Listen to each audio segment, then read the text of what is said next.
The convent of Santa Clara stood on an arid hill on the outskirts of Córdoba, its white walls reflecting the relentless August sun. It was the most bitter dawn that Esperanza Morales had lived through in her 28 years of existence. The bells that for a decade had called her to prayer now seemed to toll for her expulsion. Esperanza was not just any novice. She had arrived at the convent at 18, fleeing from a tyrannical father who wanted to marry her to a brutal merchant twice her age. In Santa Clara, she had found peace, purpose, and a family among the sisters. Her devotion was genuine, her work tireless, and her humility recognized by all until Sister Remedios arrived. The new superior, a woman with a sharp gaze and a heart of stone, had brought with her a young niece who aspired to the treasurer position that Esperanza held with impeccable honesty. The coins began to disappear precisely when Sister Remedios needed a reason to dismiss Esperanza.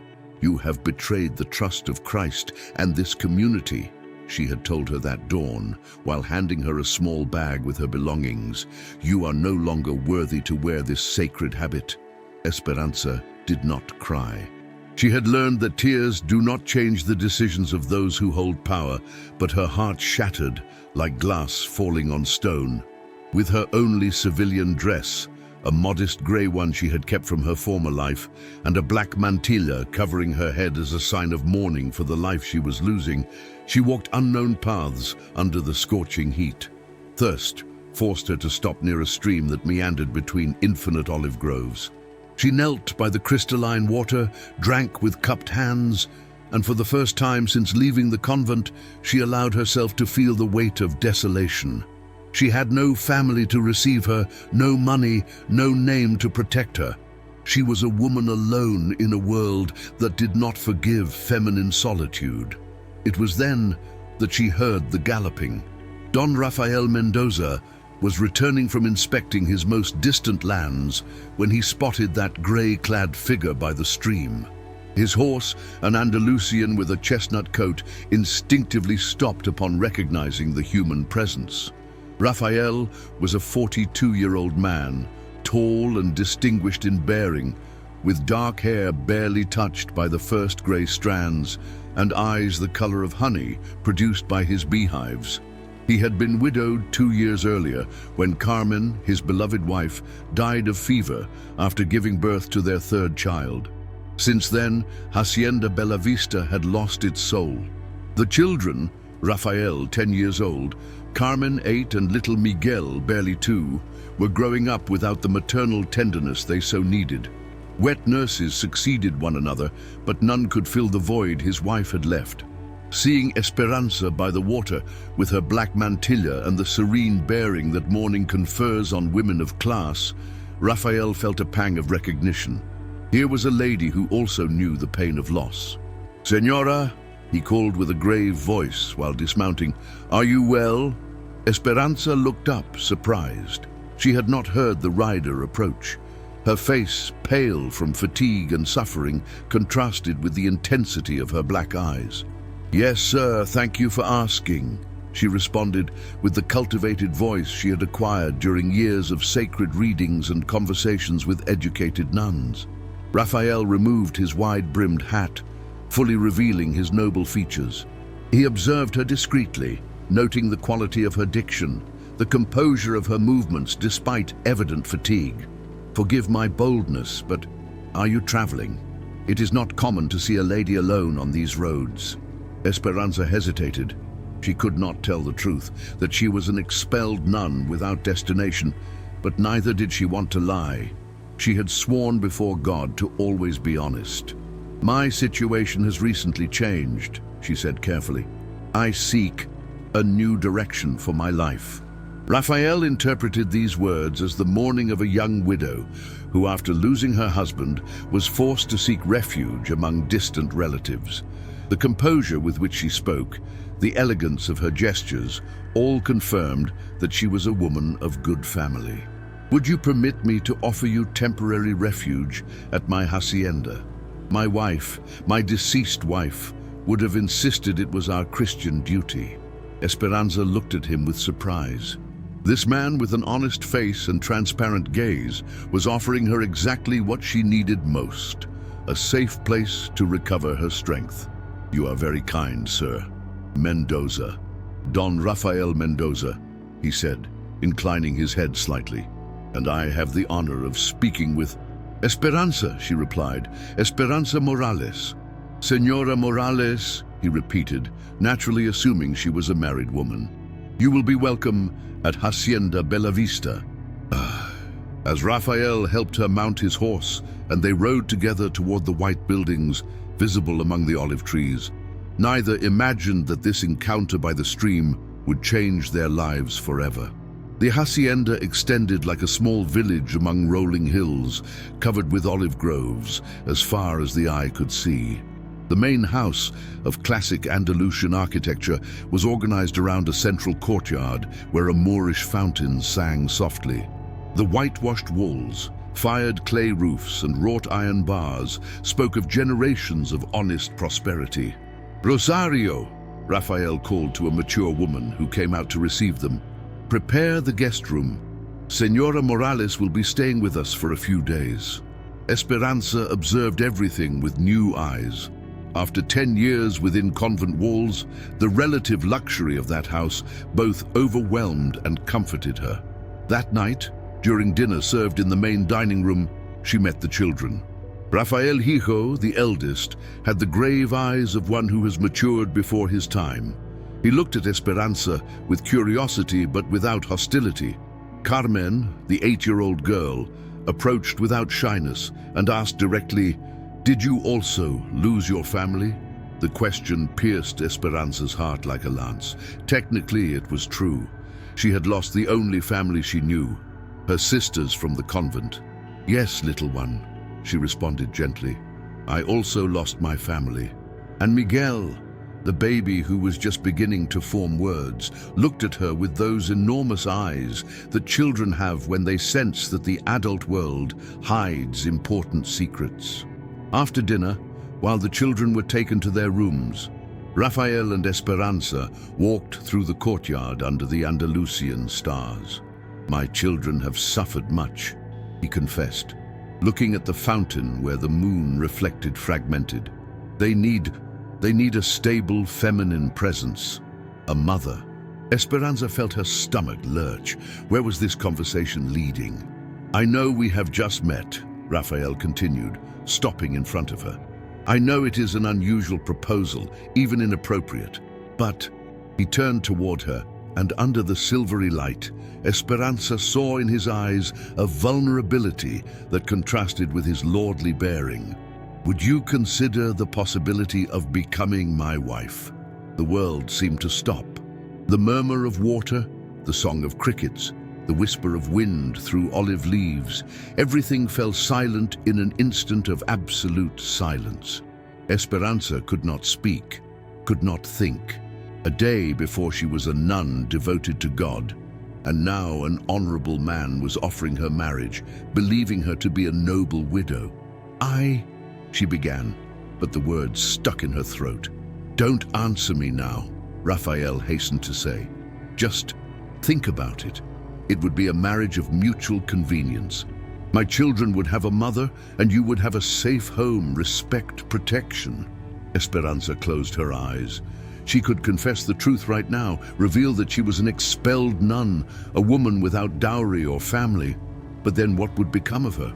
"I will think about it," she whispered finally. That night, in the guest room with its linen sheets and window overlooking the silvery olive grove, Esperanza did not sleep. She knelt by the bed and prayed as she had never prayed before. "Lord, show me the way," she murmured. "If this is your plan, give me the strength to follow it. If it is a temptation, give me the wisdom to resist." But in her heart, a small but clear voice whispered that perhaps, just perhaps, God had not abandoned her on that dusty path. Perhaps he had guided her exactly where she needed to be. Dawn came too soon for a sleepless night. Esperanza woke to the rooster's crow and the first rays of sun filtering through her room's window. For a few seconds, in the mist between sleep and waking, she believed she was back in her convent cell. But the relative luxury of that bed, the soft sheets and the jasmine scent coming from the courtyard reminded her where she really was. She sat on the edge of the bed, hands intertwined and heart divided between gratitude and guilt. Don Rafael Mendoza had been more generous with her in one day than life had been in recent years. But his generosity was based on a mistaken perception of who she really was. A soft knock on the door interrupted her thoughts. "Señora Morales?" Rosario's voice, the housekeeper, sounded respectful but warm. "The señor asks if you would like to join him and the children for breakfast." "In a moment, thank you," Esperanza replied, smoothing the grey dress she had washed the night before and that had dried during the cool hours. She approached the small mirror on the dresser and studied herself honestly. Her face, though tired, retained the serenity that 10 years of contemplative life had given her. Her eyes, large and expressive, did not know how to lie.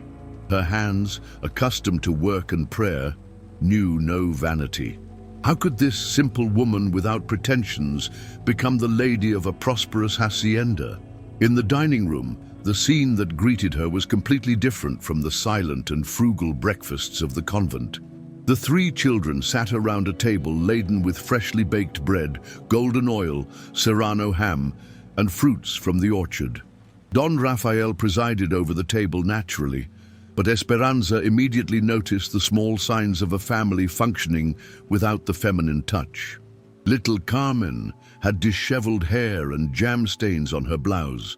Miguel, the baby, was throwing pieces of bread on the floor with the innocent joy of a 2-year-old. And Rafael Hijo, the eldest, ate in silence with that premature seriousness that characterizes children who have had to grow up too fast. "Good morning," Esperanza greeted gently. "Señora Esperanza," shouted Carmen, jumping up to run toward her. "Did you sleep well? Did you like your room? Have you decided if you're going to stay forever?" "Carmen," her father gently reprimanded, "let the señora breathe." But Esperanza had already knelt to the girl's height, delicately cleaning the jam stains with her own handkerchief. "I slept very well, thank you for asking," she replied, "and your room is beautiful." While they breakfasted, Esperanza observed the family dynamic with eyes trained by years of caring for young novices in the convent. It was evident that Don Rafael deeply loved his children, but also that he felt overwhelmed by the responsibility of raising them alone. "Papa," said Rafael Hijo suddenly, "does Señora Esperanza know how to ride a horse?" "I don't know," Don Rafael replied, looking at Esperanza with curiosity. "Do you know how to ride, Señora Morales?" Esperanza hesitated. In her youth, before entering the convent, she had learned to ride at her family's modest hacienda. But should she admit it? What more questions might it generate? "A little," she finally admitted, "although it's been years since I've done so." "Would you accompany us on a ride through the estate?" asked Don Rafael. "I would like to show you the lands, and the children very much enjoy morning rides."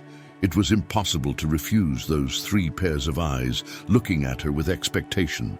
An hour later, Esperanza found herself riding a gentle mare called Azahar, following Don Rafael and his children along winding paths between centennial olive groves. The landscape was of a beauty that took her breath away. The rolling hills extended to the horizon, covered with silvery olive trees that shone under the morning sun. In the distance, mountains rose like silent guardians of that blessed land. "These lands have belonged to my family for 5 generations, Don Rafael explained as they rode side by side. "My great-grandfather arrived here when there was nothing but scrub brush and some scattered goats." "It is beautiful," Esperanza murmured, and for the first time in days, she felt something like peace. "Carmen always said it looked like a piece of heaven fallen to earth," added Don Rafael, and his voice softened when mentioning his deceased wife. That afternoon, while the children rested and Don Rafael attended to hacienda business, Esperanza found herself alone in the main courtyard. The central fountain gurgled softly, and the flowers, jasmines, rose bushes, geraniums, filled the air with their perfume. She sat on the fountain's edge and closed her eyes, trying to imagine her life in that place. Could she really do it? Could she live with the lie of being someone she was not? "Señora Esperanza!" The childish voice startled her. Carmen was approaching with hesitant steps, carrying Miguel in her arms, who had just awakened from his nap. "Miguel wants you to sing to him," announced the girl with the seriousness of one transmitting an official message. Esperanza looked at the baby, who observed her with those enormous and trusting eyes. Without thinking, she extended her arms, and Miguel let himself be taken without resistance. It was the first time in 10 years that Esperanza held a baby. The warm and living weight of the child awakened in her something she believed dormant forever, the maternal instinct she had sacrificed upon taking her vows. She began to sing a lullaby she remembered from her own childhood, an Andalusian melody that spoke of jasmines and moon. Miguel relaxed against her chest, and Carmen sat beside her on the fountain's edge. "You have a pretty voice," observed the girl. "Mama also sang, but I don't remember how she sounded anymore." Esperanza's heart compressed with pain. This girl needed a maternal figure so much, and Miguel would grow up without any memory of the woman who brought him into the world. "Do you want me to teach you this song?" Esperanza proposed. Carmen nodded enthusiastically, and for the next hour, Esperanza's voice mixed with the girl's high little voice, while Miguel dozed peacefully in her arms. Don Rafael found them like this upon returning from his duties. He stopped at the threshold facing the courtyard, observing the scene with an expression Esperanza could not interpret when she finally saw him. "Forgive me," he said, approaching. "I didn't want to interrupt." "You're not interrupting anything," Esperanza replied, carefully standing so as not to wake Miguel. "Carmen was teaching me about the garden flowers." "I taught her the Jasmine song," Carmen corrected proudly. "And Miguel fell asleep because Señora Esperanza sings like the angels." Don Rafael smiled, and for the first time since she had known him, Esperanza saw in his eyes something more than courtesy and contained pain. She saw hope. That night after dinner they walked again through the courtyard under the stars. But this time the silence between them was not uncomfortable, it was expectant. "My children have adopted you," Don Rafael finally said. "In a single day they have smiled more than in weeks." Esperanza did not respond immediately. She looked at the fountain where the moon reflected, fragmenting into 1,000 pieces of light. "They are wonderful children," she murmured. "Your wife must have been an exceptional woman." "She was," he admitted. "But she is dead, and they are alive. They need to move forward, and I do too." He turned toward her, and under the silvery light, Esperanza could see in his eyes a decision made. "Señora Morales," he said with a firm but gentle voice, "I have thought much about my proposal yesterday. I know it is hasty. I know we barely know each other, but..." He paused, searching for the right words. "I believe we could be good companions.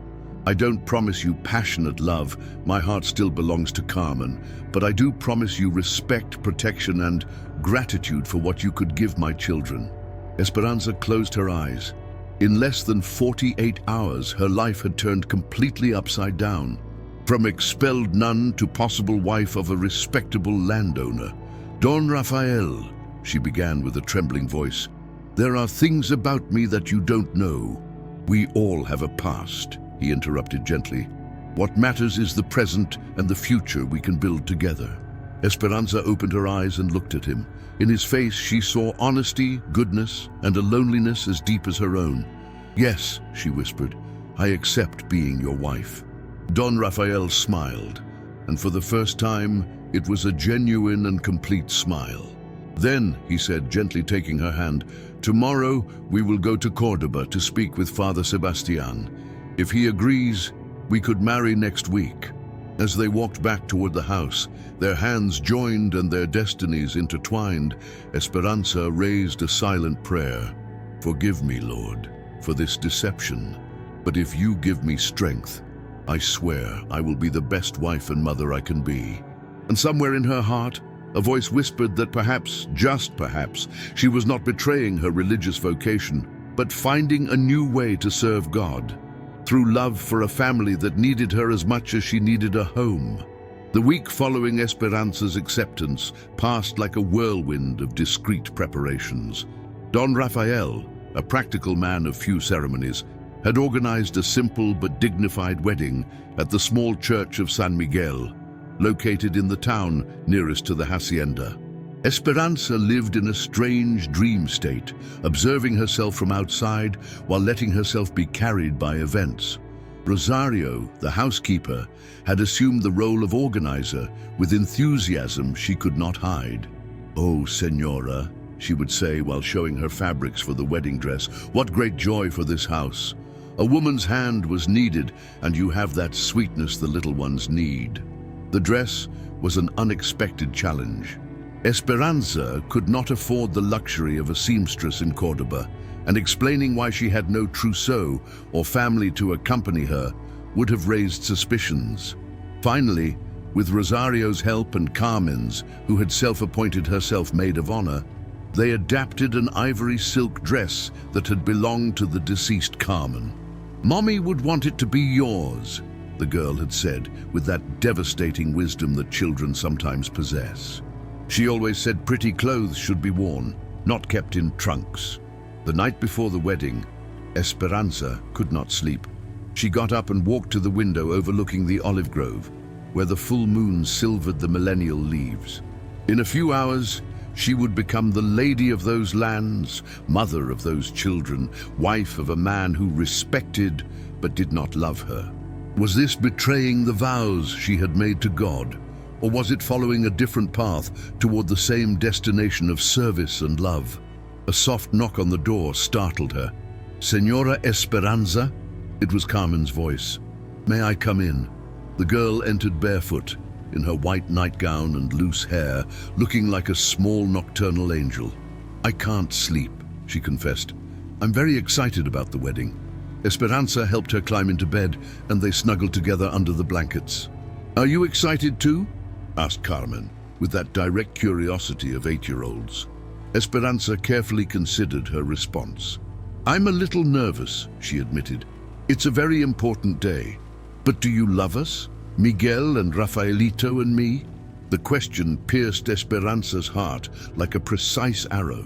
In just 1 week, those 3 children had installed themselves in her soul in a way she had not believed possible. "I love you very much," she responded with total honesty. "More than I thought possible." Carmen smiled and snuggled closer. "Then it's going to be perfect. Papa smiles more since you arrived, you know. He hadn't smiled like that since Mommy went to heaven." The morning of the wedding dawned clear and bright, with that intense blue sky that can only be seen in Andalusia.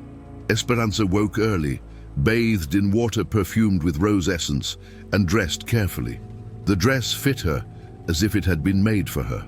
The ivory silk enhanced her olive skin, and the simple but elegant cut accentuated her slender figure. Rosario had lent her a pearl necklace that had belonged to her own grandmother, and Carmen insisted on weaving orange blossoms into her hair. "You're beautiful," murmured the girl, observing Esperanza in the mirror like a fairy tale princess. The journey to the church was made in a carriage decorated with white ribbons and olive branches. Don Rafael, dressed in his best black suit and a pearl-grey silk tie, waited for her at the altar with a serene but solemn expression. The church of San Miguel was small but beautiful, with its white walls adorned with ancient images and the golden altarpiece that shone under candlelight. The guests were few, some hacienda workers, the town doctor, the teacher, and some neighboring families who had known and respected Don Rafael all their lives. As she walked down the central aisle on Rosario's arm, who had insisted on acting as father, Esperanza felt a moment of pure panic. What was she doing? How had she gotten there? But then she saw the faces of the 3 children in the front row. Rafael Hijo observed her with a shy but genuine smile. Carmen was discreetly waving at her, radiant with happiness. and Miguel, in a neighbor's arms, was gurgling happily at seeing her. And she saw Don Rafael's face, serene and grateful, offering her not passionate love, but respect, protection, and the opportunity to be useful, necessary, loved. Father Sebastian, an old man with a white beard and kind eyes, conducted the ceremony with solemnity but also with warmth. When it came time for vows, Esperanza pronounced the sacred words with a clear and firm voice. I promise to be faithful to you in prosperity and adversity, in health and sickness, to love and respect you all the days of my life. And as she pronounced those words, she realized they were true. She did not love Don Rafael with romantic passion, but she did respect him deeply and was willing to build something beautiful together with him. When Don Rafael kissed her to seal their union, it was a chaste kiss, but full of promise. A kiss that spoke of shared days, assumed responsibilities, of a family rebuilding itself on new but solid foundations. The celebration after the ceremony was simple but joyful. It was held in the main courtyard of the hacienda, under the orange trees laden with golden fruit. There was guitar music and clapping, traditional Andalusian dances, and a table laden with homemade delicacies. Esperanza observed everything as if from a bubble of amazement. A week ago she was an expelled nun without destination, and now she was the lady of a prosperous hacienda, surrounded by people who received her with genuine affection. "Are you happy, Señora?" asked Rosario, while they watched the children play with other small guests. Esperanza considered the question seriously. Was she happy? Not in the sense of euphoria or romantic excitement. But she did experience something deeper, a sensation of being where she should be, of having found a purpose that gave meaning to her existence. "Yes," she finally replied, "I think I am happy." That night, in the intimacy of the conjugal bedroom, Don Rafael behaved with the delicacy of a perfect gentleman. He demanded nothing she was not prepared to give, and Esperanza was grateful for this consideration. "Esperanza," he said as they sat by the open window through which entered the night breeze laden with jasmine scent, "I want you to know that I don't expect you to pretend feelings you don't have, but I hope that, with time, we can build something real between us." She nodded, moved by his honesty. "We have already begun to build it," she replied softly. "Each day will be another stone in the foundations." The first months of marriage passed with the quiet routine of a life finding its new balance. Esperanza adapted to her role as lady of the hacienda with a naturalness that surprised even herself. Her years in the convent had taught her organization, discipline, and care for others, skills that proved invaluable in administering a large house and family. She rose before dawn, as she had done for 10 years for matins, but now it was to supervise the children's breakfasts and ensure they started the day well-fed and clean. Carmen no longer came down disheveled to the dining room, and Miguel had stopped throwing food on the floor under the gentle but firm guidance of his new mother. "You are a blessing, Señora," Rosario would tell her each morning. "This house has regained its soul." Esperanza had also gradually earned the respect of the hacienda workers. She knew their names, asked about their families, and made sure the women working in the house received help when their children fell ill. One October afternoon, while inspecting the pantry with Rosario, they heard screams from the courtyard. They ran outside and found Carmen crying inconsolably, while Rafael Hijo stood beside her with a guilty expression. "What happened?" asked Esperanza, kneeling beside the girl. "Rafael told me that you're not our real mother," sobbed Carmen, "that our real mother is dead, and you're only here because Papa pays you." Esperanza's heart froze. She looked at Rafael Hijo, whose cheeks were flushed and eyes bright with contained tears. "Why did you say that to your sister?" she asked gently, without reproach in her voice. "Because it's true," the boy replied with the unconscious cruelty of 10-year-olds.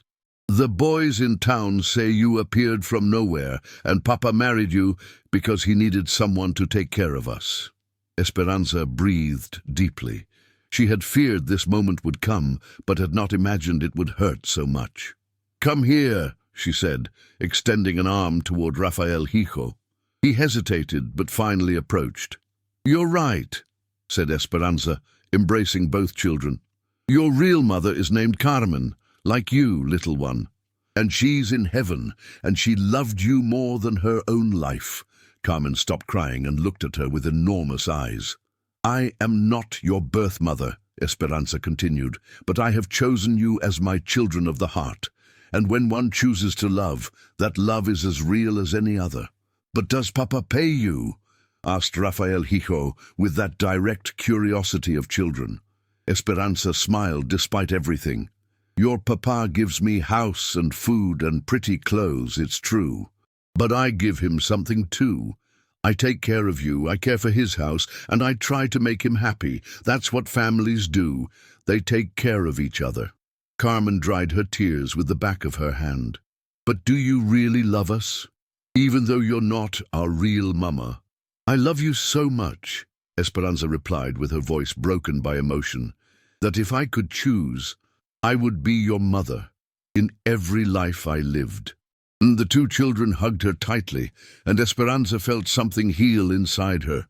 She had not lied. She truly loved them with an intensity that surprised her each day. That night, after putting the children to bed, she told Don Rafael what had happened. "I'm sorry," he said, pacing nervously around the room. "I should have spoken with them before, explained." "You don't need to apologize," Esperanza interrupted. "It was inevitable that the topic would arise. And I think it was good to clarify it." Don Rafael stopped in front of her. "Did you really tell them you chose them?" "Yes, because it's true." He looked at her with a new, deeper expression. "Esperanza," he said softly, "there is something I must tell you." He sat beside her on the edge of the bed. "When I proposed marriage to you, I believed it would be a convenient arrangement for both of us. You needed a home. I needed a mother for my children." Esperanza nodded. It was exactly what she had understood from the beginning. "But in these months," he continued, "I have come to appreciate you in a way I did not expect. Not just as mother to my children, but as a woman, as a companion." Esperanza's heart began to beat faster. "I don't want to pressure you," Don Rafael hastened to add. "I know this was not what we agreed, but I wanted you to know that my feelings toward you have changed." Esperanza looked into his eyes. In them she saw sincerity, tenderness, and something that could become love with time. "Mine have changed too," she admitted softly. That night, for the first time since their wedding, they slept in the same bed not just for convenience, but by mutual choice. Spring had arrived with unusual abundance. The olive groves overflowed with green fruits that promised an exceptional harvest, and the hacienda's gardens burst with flowers of every color. Esperanza had found in gardening a new passion, transforming the central courtyard into a small paradise of roses, jasmines, and aromatic herbs. Almost a year had passed since her arrival at Hacienda Bella Vista, and her life had acquired a serene and satisfying rhythm. The children adored her without reservation. Don Rafael showed her greater affection and respect each day, and she felt useful and loved for the first time in her adult life. But the past, like a persistent shadow, was destined to catch up with her. It was a May morning when Rosario entered the sewing room where Esperanza was mending the children's clothes with a worried expression. "Señora," she said in a low voice, "there is a nun at the door asking for you." The thread slipped from Esperanza's fingers. Her heart began to beat so hard she feared Rosario could hear it. "A nun?" she repeated, with a voice she hoped sounded natural. "Yes, señora. She says she comes from the convent of Santa Clara and has urgent business to discuss with you." Esperanza stood with trembling legs. She knew this day would come eventually, but had hoped to have more time, more preparation. Tell her I'm coming right away." She looked at herself in the small mirror of the room. Her face was pale, but she forced herself to compose herself. Whoever the visitor was, she had to remain calm. The nun was waiting in the main hall. She was young, probably the age Esperanza had been when she entered the convent, with the fresh face and bright eyes of one who still retained intact faith. "Sister Esperanza?" asked the young nun with a hesitant voice. The name hit her like a slap. It had been a year since anyone had called her that. "I am Esperanza Mendoza," she replied carefully. "How may I help you, sister?" "I am Sister Amelia," said the nun, visibly confused.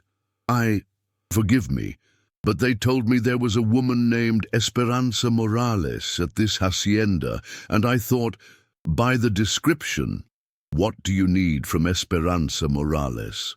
Sister Amelia hesitated, clearly disconcerted by the elegant lady of the hacienda before her and the woman she expected to find. "You see, Senora, there was a terrible error in our convent. Sister Remedios, our former superior, was dismissed when it was discovered she had been stealing the alms and blaming another sister." Esperanza's world reeled. "That innocent sister was unjustly expelled," Sister Amelia continued. "The new superior, Mother Catalina, has been searching for her to ask forgiveness and offer her return to the convent with full honors." Esperanza had to sit down. Her legs no longer supported her. "Are you well, Senora?" asked Sister Amelia with concern.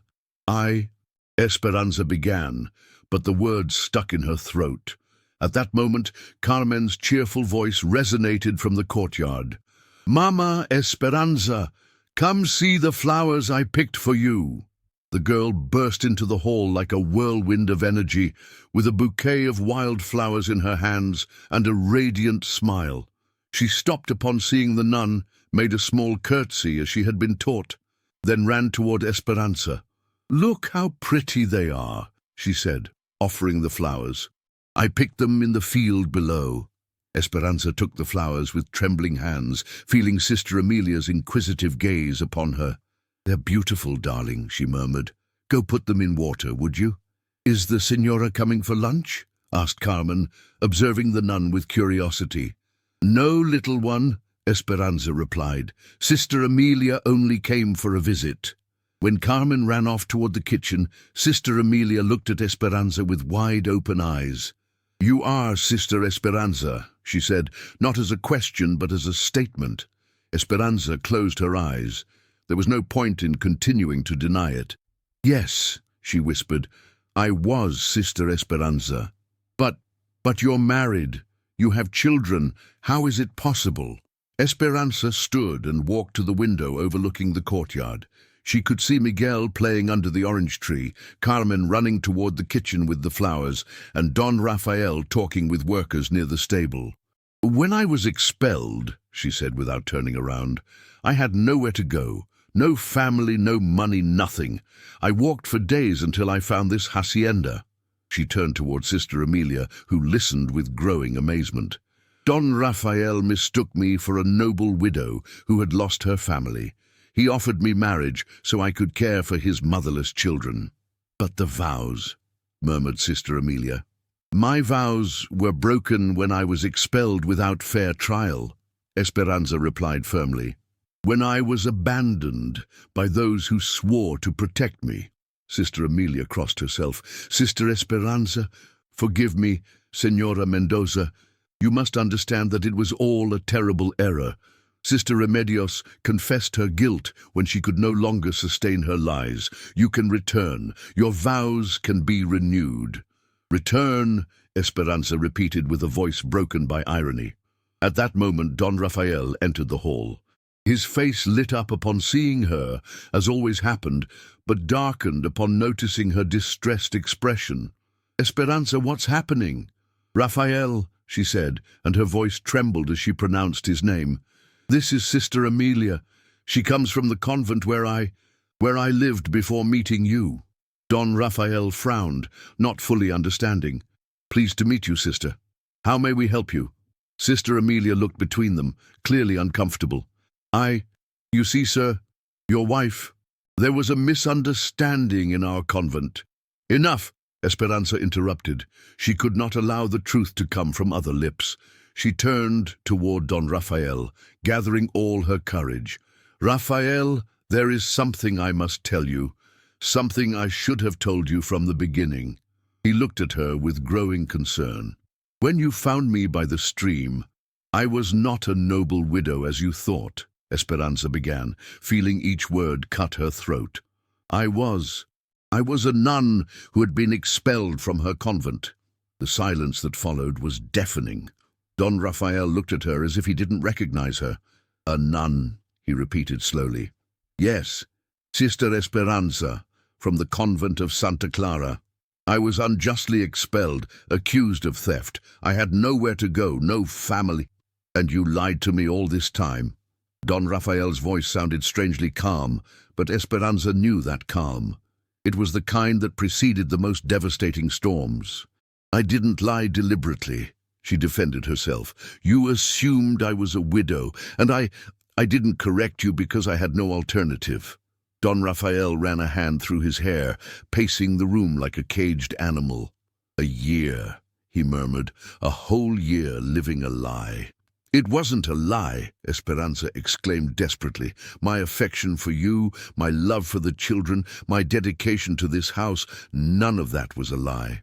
But it wasn't truth either, he replied bitterly. How can I know what's real and what isn't? Sister Emilia cleared her throat softly. Forgive me, but Sister Esperanza can return to the convent. Her vows can be restored. Everything can be as it was before. As it was before, Esperanza repeated with a broken voice. You mean alone, rejected, without purpose? I mean fulfilling the vows you made before God, the nun replied firmly. Don Raphael stopped and looked at Esperanza with eyes that seemed to see a stranger. Perhaps that would be best, he said coldly. Perhaps you should return to where you truly belong. The words hit Esperanza like stabs. In the eyes of the man she had come to love, she saw disappointment, betrayal, and something worse, the death of the respect she had built so carefully. Is that what you want? She asked in a thread of voice. Don Raphael looked at her for a long moment before responding. I don't know what I want. I don't know what's real. I need time to think. Having said this, he left the hall, leaving Esperanza alone with Sister Emilia and the weight of a truth that had come too late. The days following the revelation were the darkest Esperanza had lived since her expulsion from the convent. Don Raphael treated her with cold courtesy, speaking to her only when strictly necessary for household matters. At night, he slept in his old bachelor room, and during the day he avoided being alone with her. The children, with that special sensitivity they possess for detecting adult tensions, became silent and cautious. Carmen constantly asked if she had done something wrong, and Miguel cried more than usual for no apparent reason. Only Rafael Hijo, with the acute perception of 10-year-olds, dared to confront the situation. Why is Papa angry with you? He asked one afternoon while Esperanza mended his socks in the courtyard. Esperanza set the needle on her lap. How to explain to a child that the adult world was full of half-truths and misunderstandings? Your papa discovered something about my past that surprised him, she replied carefully. Something bad? Something he didn't expect. And when people discover unexpected things, sometimes they need time to understand them. Rafael Hijo sat on the ground beside her chair. Are you going away? He asked in a small voice. The question pierced Esperanza's heart. It was exactly what she asked herself each night while staring at her bedroom ceiling. I don't know, she admitted honestly. But we don't want you to leave, the boy said fiercely. Carmen cries every night, and Miguel asks for you when you're not here. And you? Asked Esperanza softly. Do you want me to stay? Rafael Hijo looked at her with those serious eyes that made him seem older than he was. At first. No, he confessed. At first I thought you could never replace Mama. He paused, playing with a twig he had picked up from the ground. But then I saw that you didn't try to replace her. You tried to be yourself, and that was better. Esperanza felt tears threatening to betray her. It doesn't matter what you did before, the boy continued with wisdom that surpassed her. What matters is what you are now, and now you're our mother. That night, Esperanza made a decision. She could not continue living in that house as a stranger, watching her family disintegrate because of her fault. She found Don Rafael in his study, reviewing account books under the light of an oil lamp. He looked up when she entered, but his expression remained neutral. "Can we talk?" asked Esperanza. He nodded, gesturing to the chair in front of his desk. "I've decided to leave," said Esperanza, without preamble. Don Rafael set his pen on the desk, but didn't respond immediately. "If that's what you want," he finally said. "It's not what I want," she replied vehemently. "It's what seems best for everyone. The children are suffering, you're suffering, and I—" She stopped, struggling to maintain composure. "I can't continue living here as an intruder in my own home." "This was never really your home," Don Rafael said with a cruelty she had not seen in him before. The words hit her like a slap, but they also strengthened her. The anger she had been containing for days finally found its voice. "How dare you?" she said, rising from her chair. "How dare you say that after everything I've given to this family?" "Given or taken?" he replied, also standing. "Given!" Esperanza shouted, finally losing control. "I gave my time, my affection, my devotion. I gave my heart to 3 children who didn't know a mother's love. I gave my life to a man who was dying of loneliness." Don Rafael stepped back, surprised by the intensity of her outburst. "And you gave all that based on a lie?" he asked with a lower but equally hard voice. "It wasn't a lie," Esperanza shouted again. "It was survival. When I arrived here, I was lost, abandoned, without hope. You offered me a new life, and I took it. Does that make me a criminal?" She approached the desk, placing her hands on the polished wood. "Yes, I was a nun. Yes, I took vows of chastity, poverty, and obedience. But those vows were broken when I was expelled for a crime I didn't commit. I was abandoned by the church before I abandoned it." Don Rafael looked at her intently, and for the first time since the revelation, Esperanza saw in his eyes something more than disappointment. She saw pain. "But why didn't you tell me?" he asked with a broken voice. "Why did you let me fall in love with a woman who didn't exist?" The question completely disarmed her. She sank into the chair, feeling all her anger evaporate. "Because I was afraid," she whispered. "Because no one had ever looked at me the way you looked at me. Because for the first time in my life I felt valuable." Tears she had been holding back for days finally began to roll down her cheeks. "And because the woman you fell in love with does exist," she continued with a broken voice. "It's me, Rafael. Past and all, it's me." Don Rafael sat heavily in his chair, running his hands over his face. "I don't know how to trust again," he murmured. "I don't know how to believe that what I feel is real if it's based on—" "On what?" Esperanza interrupted. "On the fact that I was a nun. On the fact that I have no dowry or noble family, on the fact that I arrived here fleeing rather than seeking." She wiped her tears with the back of her hand. "The love you feel for me we built together day by day. It's based on the woman you see every morning, getting up early to care for your children. On the woman who turned your house into a home. On the woman who listens to you at night when you talk about your worries." Don Rafael looked at her for a long moment. "And if the nun comes back to take you away?"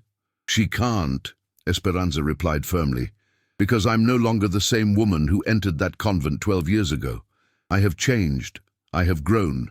I have found my true vocation, which is being a mother, being a wife, being the woman who cares for and protects the family she loves more than her own life." She stood slowly, feeling she had said everything she had to say. "Tomorrow I'll leave if that's what you want. But I want you to know one thing. These 2 years have been the happiest of my life. And not all the lies in the world can change that truth." She left the study without waiting for an answer, feeling she had fought the most important battle of her life and fearing she had lost it. Esperanza did not sleep that night. She sat by her bedroom window, observing the olive grove silvered under the moon, and trying to memorize every detail of the view she might be seeing for the last time. She had begun to pack her few belongings when she heard footsteps in the corridor. She hoped they were Don Rafael's, But instead, the door opened silently, and three small figures in nightgowns slipped into her room. "Is it true you're leaving?" asked Carmen with a trembling voice. Esperanza knelt before the three children, taking their little hands in hers. "How do you know?" "Rafael heard when you were shouting with Papa," Rafael Hijo admitted. "Why do you shout? You never shout." "Sometimes adults shout when our hearts are very hurt," Esperanza explained gently. "Does your heart hurt?" asked Carmen with that infinite compassion children have. "Very much." "And Papa's too?" "His too." The three children hugged her simultaneously, creating a small, warm circle of unconditional love. "We don't want you to leave," Miguel murmured against her shoulder. "I don't want to leave," Esperanza admitted, feeling tears threatening again. "But sometimes adults make difficult decisions to protect the people we love." "But we don't need you to protect us from you," protested Rafael Hijo with crushing logic. "We need you to protect us with us." "Neil!" The wisdom of those words hit her like lightning. Throughout the entire crisis, she had been thinking in terms of protecting the family from the pain of her past, when what they really needed was to remain united to face it. "You're right," she murmured, hugging them tighter. "You're very right." She put them to bed in her room that night, all four together like puppies seeking warmth. And for the first time in days, Esperanza slept deeply.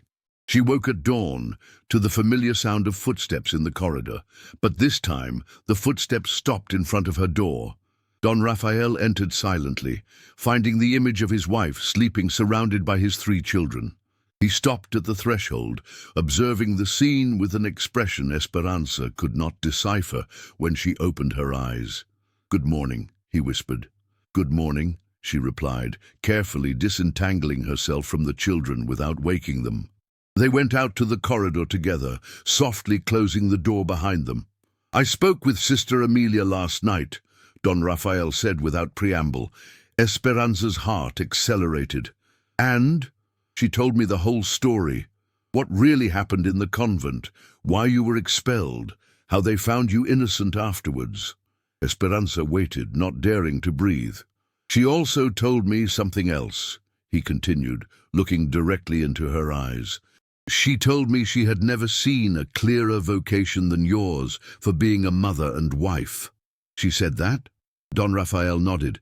"She said it was evident you had found your true calling, and that it would be a sin to tear you from it, to force you back to a convent." He stepped closer. "Esperanza, what hurts me isn't your past. It's that you didn't trust me enough to tell me." "I was afraid," she admitted again. "Of what?" "That you would reject me. That you would decide an ex-nun wasn't appropriate to be your wife." Don Rafael extended a hand and gently touched her cheek. "Don't you understand yet what you have come to mean to me? To us?" Esperanza closed her eyes, feeling the warmth of his palm against her skin. "When Carmen died," he continued with a soft voice, "I thought I would never feel anything real for another woman again. That my heart had died with her." He opened his other hand, taking Esperanza's between his. "But you didn't try to replace her. You didn't try to make yourself indispensable with artifice or manipulation. You simply were yourself, day after day, until without realizing it, my heart began to beat again." "Raphael," she murmured. "I don't care if you were a nun, princess, or peasant," he said firmly. "I care that you're the woman who makes my children smile every morning, the woman who turned this house into a home, the woman I fell in love with without realizing it." He moved closer until their foreheads touched.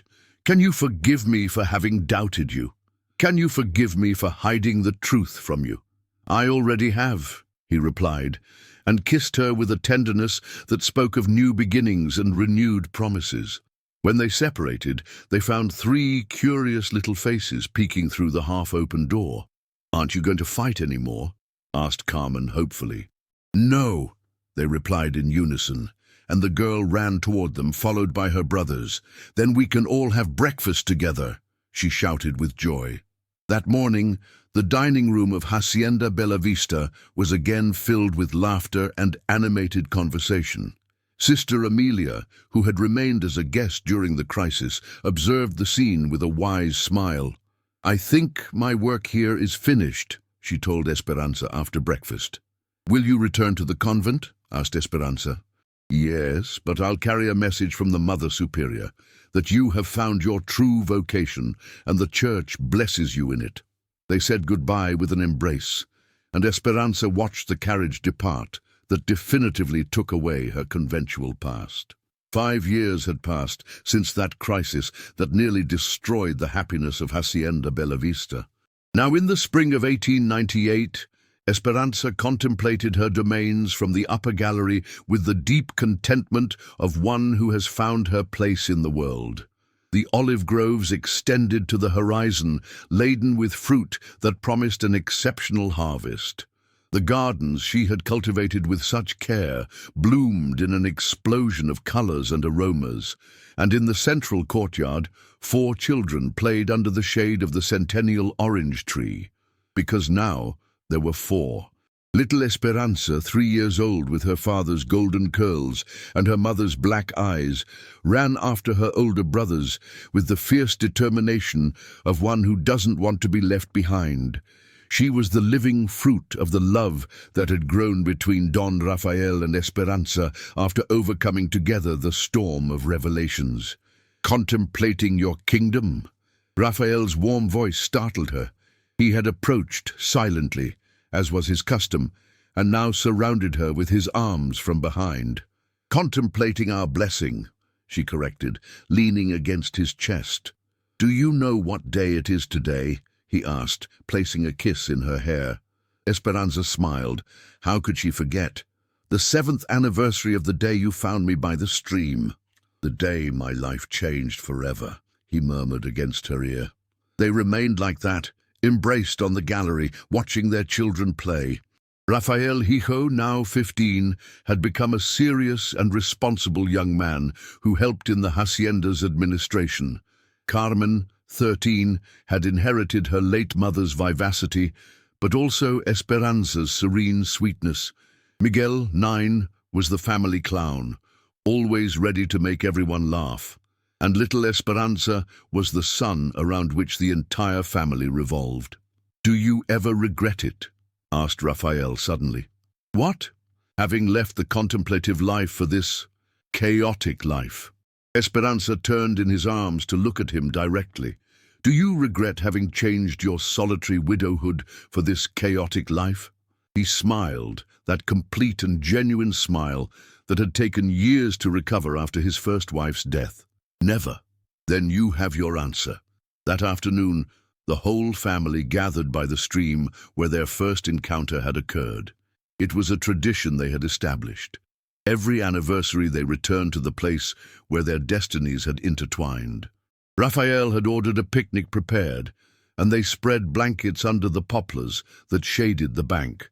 The children ran along the riverside, picking wildflowers and chasing butterflies, while their parents watched them with that mixture of vigilance and contentment that characterizes happy marriages. "Papa," said Rafael Hijo suddenly, sitting beside his father, "how did you know Mama Esperanza was the right woman for us?" It was a question he had been expecting for years, and Rafael considered it carefully before responding. "I didn't know immediately," he admitted. "At first I only saw a woman who needed help, and I needed someone to care for you." He looked at Esperanza, who was braiding flowers in Carmen's hair. "But day by day, I began to realize she wasn't just a caregiver. She was someone who truly loved you, who truly listened to me, who made this family work not out of obligation, but out of love." "And when did you realize you loved her?" asked Carmen, joining the conversation with that direct curiosity she retained from childhood. Raphael smiled, remembering. "One night when you were all asleep, I went down to the kitchen for a glass of water. I found her there mending your socks under candlelight, singing very softly so as not to wake anyone." His voice softened with the memory. "I thought, this woman doesn't have to do this. She could let Rosario handle the sewing, but she does it because she cares about us." And in that moment, I knew what I felt for her had grown into love. Esperanza looked up from where she sat with Miguel and little Esperanza and caught his gaze. She hadn't heard the conversation, but something in his expression told her they were talking about important things. "And you, Mama Esperanza?" asked Carmen. "When did you know you loved Papa?"